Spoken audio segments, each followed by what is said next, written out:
প্রিয় দর্শক, আজকের ভিডিওতে খুবই অদ্ভুত একটি ঘটনা সম্পর্কে জানব।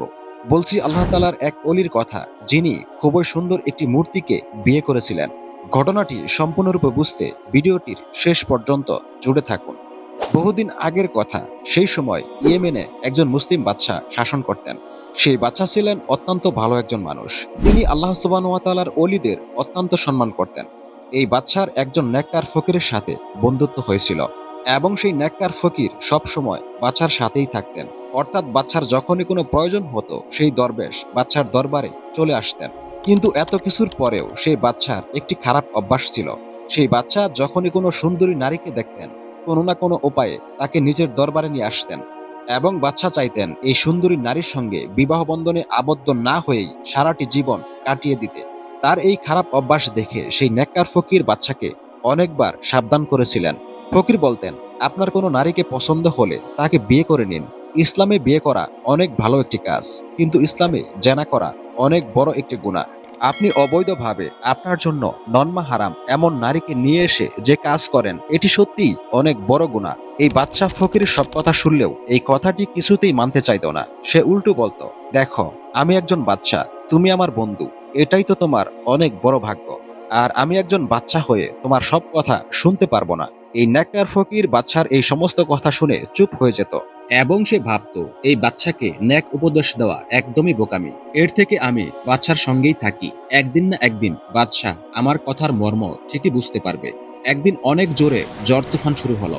এই ঝড়ে বাদশার বন্ধু সেই নেককার ফকিরের ঘর উড়ে গেল। পরের দিন বাদশার সিপাহীরা এসে সেই ফকিরকে বলল, বাদশা আপনাকে তলব করেছেন। কিন্তু তখনই সেই নেককার ফকিরের স্ত্রী এসে বলে, তোমাকে বাদশার কাছে এখন যেতে হবে না। বাদশা কি তোমার খোঁজ খবর ঠিক মতো রাখেন? তিনি তোমাকে একটি মহল বানিয়ে দিচ্ছেন না কেন? বাদশার কাছে যাওয়ার আগে নিজের ঘর মেরামতের ব্যবস্থা করো। এই কথা শুনে নেককার ফকির অনেক কষ্ট পেল। সে বলল, দেখো, আমার বন্ধু আমাকে অনেক কিছুই দিতে চায়, কিন্তু আমি সেগুলো নেই না। কিন্তু তাদের এই কথোপকথন সেখানে উপস্থিত সিপাহীরা শুনে ফেলে এবং তাদের মাঝে একজন বাদশার কাছে গিয়ে বাদশাকে সমস্ত ঘটনা খুলে বলে। সিপাহী বাদশাকে বলে, ফকিরের স্ত্রী বলেছে আপনি ফকিরের বন্ধু হয়েও আজ পর্যন্ত তাকে একটি মহল বানিয়ে দেননি। এরপর একদিন বাদশাহ ফকিরকে বলে, আপনি আমার বন্ধু, আপনি শুধুমাত্র আমাকে একটিবার অনুমতি দিন, আমি আপনাকে একটি মহল বানিয়ে দিব। আমার ঘরে যেই সমস্ত দামি আসবাবপত্র রয়েছে, ঠিক সেরকম দামি আসবাবপত্র আমি আপনার মহলে দিব। আমার মহলে যতজন চাকর রয়েছে, ঠিক ততগুলো চাকর আমি আপনার সেবায় নিয়োগ দিব। এই কথা শুনে ফকির বলল, আমি আপনার সঙ্গে এই কারণে বন্ধুত্ব করিনি যে আমি এই বন্ধুত্বের সুযোগ নিব। আমার স্ত্রী রাগের মাথায় এই সমস্ত কথা বলেছিল। আমার যে ঘরটি ঝড়ে ভেঙে গিয়েছিল, আমি পুনরায় তা ঠিক করে ফেলেছি। আমার স্ত্রী আমার কথাগুলো পরে ঠিকই বুঝতে পেরেছে। এর পরের দিন বাদশা এবং ফকির দুইজন একসঙ্গে শিকারে বের হয়। ফকির বরাবরের মতোই ঘোড়ার বদলে পায়ে হেঁটে চলতে থাকে এবং বাদশা ঘোড়ায় চেপে চলতে থাকে। চলতে চলতে বাদশার অনেক তৃষ্ণা পায়। তখন ফকির তাকে একটি গাছের ছায়ার নিচে অপেক্ষা করতে বলে এবং সে নিজে পানির খোঁজে বের হয়। কিছু দূর যেতেই সে একটি পুকুরের সন্ধান পায়। সেই পুকুরের পানি ছিল অনেক পরিষ্কার। পথ চলতে চলতে সে ফকিরেরও অনেক তৃষ্ণা পেয়েছিল। সে ভাবল, প্রথমে আমি কিছুটা পানি পান করি, এরপর বাদশাকে এখানে ডেকে নিয়ে আসব। এই বাদশার অনেক খারাপ অভ্যাস থাকলেও ফকির তাকে মন থেকেই ভালোবাসতো। ফকির অল্প পানি পান করে বাদশাকে ডাকতে রওনা হবে, ঠিক তখনই তার চোখে একটি পাথরের মূর্তি ধরা পড়ে।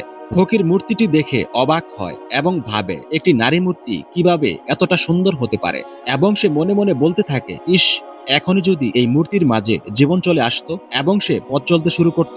সেই ফকির জানতো বাদশা আল্লাহওয়ালা লোকদের অনেক পছন্দ করলেও সে সুন্দরী নারীদের প্রতি অনেক বেশি দুর্বল। বাদশা এই পাথরের মূর্তিটিকে দেখলে সে অবশ্যই বলবে, এই মূর্তিটিকে নিয়ে আমার মহলে চলো। এই ভেবে ফকির এই পাথরের মূর্তিকে একটি ঝোপের আড়ালে লুকিয়ে ফেলে। তারপর সে বাদশার কাছে ফিরে এসে সেই পুকুরের কথা বলে এবং দুইজনেই সেই পুকুরের নিকটে গিয়ে নিজেদের তৃষ্ণা নিবারণ করে। এরপর বাদশা সেই ফকিরকে কিছু লাকড়ি জোগাড় করতে বলে, যাতে সেগুলো দিয়ে মাংস রান্না করে খাওয়া যায়। এরপর ফকির লাকড়ি জোগাড় করতে চলে যায়। তারপর বাদশা নিজে সেখানে আরাম করতে থাকে। কিছুটা সময় পর বাদশা পুকুরটিকে উপভোগ করতে এদিক সেদিক ঘুরতে থাকে। তখনই তার চোখ একটি ঝোপের আড়ালে যায়। বাদশার মনে হতে থাকে ঝোপের আড়ালে কিছু একটা রয়েছে। বাদশা ঝোপের নিকটে এগিয়ে যায় এবং সে একটি পাথরের মূর্তি দেখতে পায়। বাদশা ঝোপটি সরিয়ে দেখে এত সুন্দর একটি নারী মূর্তি যা সে আজ পর্যন্ত দেখেনি। এই বাদশা শুরু থেকেই নারীদের প্রতি দুর্বল ছিল। বাদশা এই মূর্তিটিকে দেখতেই থাকে এবং সে কোনোভাবেই চোখ সরাতে পারছিল না। তখনই সেই ফকির লাকড়ি নিয়ে হাজির হয়। ফকিরকে দেখে বাদশা বলে, বন্ধু, আমি তোমাকে হুকুম দিচ্ছি, এই মূর্তিটিকে নিয়ে আমার মহলে চলো।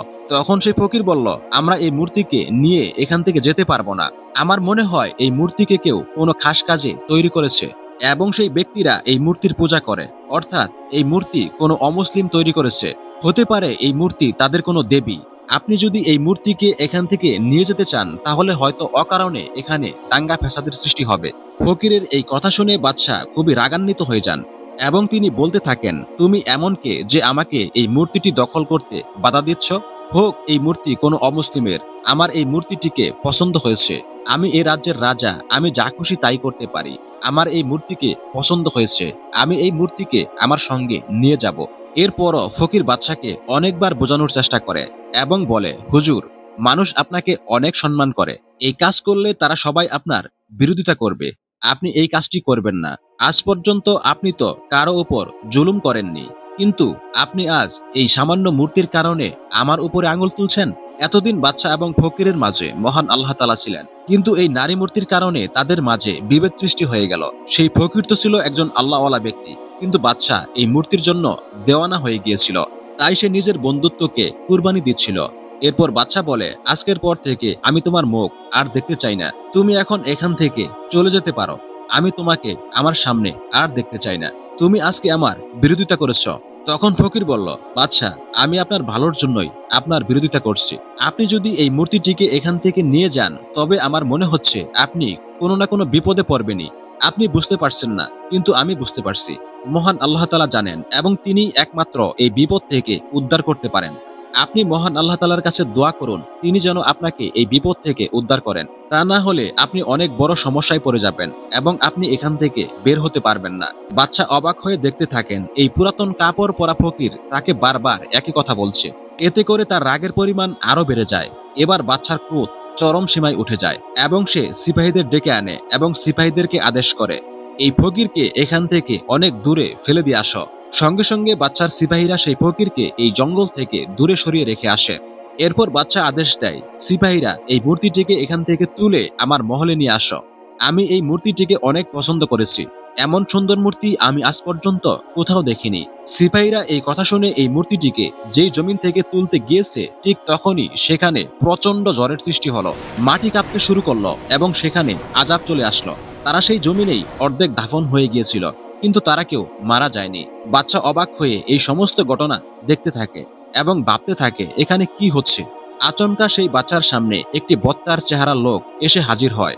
বাদশা সেই জমিনে অর্ধেক গেড়ে থাকা অবস্থায় সেই লোকটিকে জিজ্ঞেস করে, তুমি কে? জবাবে সেই বত্তার চেহারা লোকটি বলল, আমি একজন জাদুকর। তুমি আমার মূর্তির গায়ে হাত দিয়ে অনেক বড় ভুল করেছ। এখন তোমার সঙ্গে যা হবে তা তুমি কল্পনাও করতে পারবে না। আমি এখন তোমাকে বলি দিব। তখন বাদশা বলল, তোমার সাহস হলো কিভাবে আমার সঙ্গে এমন ভাবে কথা বলার? তুমি জানো না আমি একজন শক্তিশালী একজন বাদশা? এবার জাদুকর বলে, তুমি যদি শক্তিশালী হতে তবে তুমি এই জমিনের মাঝে এমন ভাবে দাফন হয়ে যেতে না। তুমি আমার খোদার গায়ে হাত লাগিয়ে অনেক বড় ভুল করেছ। তুমি তোমার নাপাক হাত আমার খোদার উপর দিয়েছ। তুমি আমার খোদাকে তোমার মহলে নিয়ে যেতে চেয়েছিলে। তুমি এই কাজ করে কি প্রমাণ করতে চেয়েছিলে? তুমি মুসলিম হয়ে যা খুশি তাই করতে পারবে? বাদশা বলল, আমি এই মূর্তিটিকে অনেক পছন্দ করেছি এবং আমি চেয়েছি এই মূর্তিটি আমার ঘরেই থাকুক। তখন জাদুকর বলল, এই মূর্তি আমার দেবী, আর আজকে আমি তোমাদের সবাইকে আমার দেবীর সামনে বলি দিব। তখন বাদশা বিপদ টের পেল এবং সে খুব পেরেশান হয়ে পড়ল এবং ভাবতে থাকলো, আমার বন্ধু ঠিকই বলেছিল, আমি অনেক বড় একটি বিপদে পড়েছি। ইয়া মহান আল্লাহ তাআলা, আপনি আমাকে ক্ষমা করে দিন। একটি সামান্য নারী মূর্তির ফিতনায় পড়ে আমি আমার দরবেশ বন্ধুকে আমার চোখের সামনে থেকে দূর করে দিয়েছি, আর এখন তো সে ইচ্ছা করলেও আমার কাছে আর ফিরে আসতে পারবে না। বাদশাহ আরো দোয়া করতে থাকে, ইয়া মহান আল্লাহ তাআলা, আপনি আমাকে সাহায্য করুন। আমি পথভ্রষ্ট হয়ে গিয়েছিলাম। এখন এই জাদুঘর আমাদের সবার গলা কাটবে। এই হিন্দু জাদুঘর আমাদের সবাইকে এই দেবীর সামনে বলি দিবে। ইয়া মহান আল্লাহ তাআলা, আমরা এমন নির্মম মৃত্যু চাই না। ইয়া মহান আল্লাহ তাআলা, আপনি আমাদেরকে ক্ষমা করে দিন। এরপর থেকে আমি আর কোনো নারীর দিকে কখনোই বদনজর দিব না। আমার বন্ধু আমাকে অনেকবার বুঝিয়েছে, আজও সে আমাকে বোঝাতে চেয়েছে আমি যেন এই মূর্তিকে ছুঁয়ে না দেখি। ইয়া মহান আল্লাহ তাআলা, আমাদের একটিবার সাহায্য করুন। যখন বাদশা এমন দোয়া করছিল তখন তার মনে হলো তার কানে একটি আওয়াজ আসছে। যখন সে পিছনে ফিরল সে দেখতে পেল তার বন্ধু সেই নেককার আল্লাহওয়ালা ফকির সেখানে দাঁড়িয়ে আছে। তখন বাদশা বলল, বন্ধু তুমি এসেছো? জবাবে ফকির বলল, হ্যাঁ বাদশা, আমি আপনাকে ফেলে কিভাবে চলে যাই? আমি জানতাম আপনি অবশ্যই কোনো না কোনো বিপদে পড়বেন। আমি এসে গেছি এবং আল্লাহ তাআলার রহমতে আমরা অবশ্যই সফল হব। এরপর সেই হিন্দু জাদুঘর ফকিরের কাছে এসে বলল, তুমি কি বলছো? তুমি আমার থেকে বড় হতে পারো না। জবাবে সেই ফকির বলে, আমি যাকে মানি তিনি সবার থেকে বড়। তিনিই আমাদের রব। তিনিই সমস্ত ক্ষমতার মালিক। তুমি যার ইবাদত করো সে হলো তোমার হাতে বানানো একটি সামান্য মূর্তি, এবং তুমি এই মূর্তির পূজা করো, এই মূর্তির সামনে সেজদা করো। কিন্তু এই মূর্তি নিজে চলতে পারে না, কিন্তু আমাদের রবকে কখনোই কোনো নিদ্রা স্পর্শ করতে পারে না। তিনি সর্বক্ষমতার অধিকারী, তিনি জীবন দেন এবং তিনি মৃত্যু দেন। এই সমস্ত কথা শুনে সেই হিন্দু জাদুঘর অনেক ক্রোধান্বিত হলো এবং সে বলল, এবার আমি সেই মন্ত্র পড়ব যেই মন্ত্রের শক্তিতে তুমি জ্বলে পুড়ে ছারখার হয়ে যাবে। এরপর আমি তোমার এই বাচ্চাকেও মেরে ফেলবো।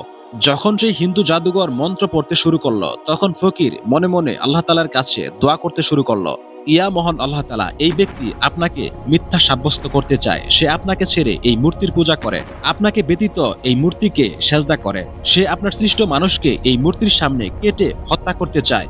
ইয়া মহান আল্লাহ তাআলা, আপনি এই জাদুঘরকে দেখিয়ে দিন আমরা যার ইবাদত করি সেই সবার বড়, তার সামনে সবাই তুচ্ছ।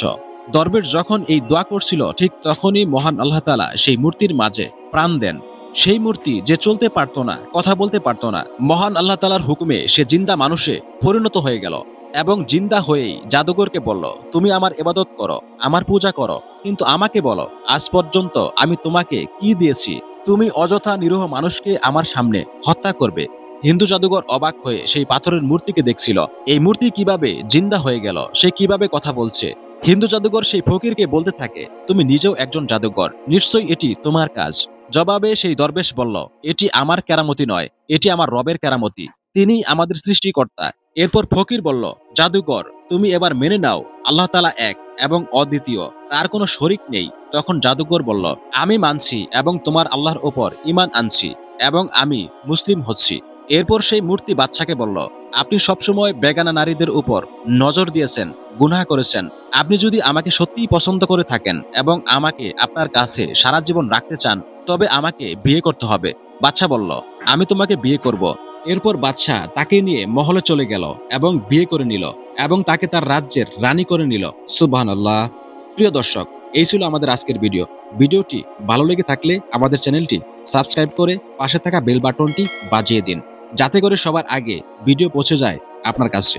এবং সেই সাথে আপনার যে কোনো মতামত আমাদেরকে জানাতে কমেন্ট করুন। আমি আলামিন ইসলাম আছি আপনাদের সাথে। এতক্ষণ সাথে থাকার জন্য শুকরিয়া।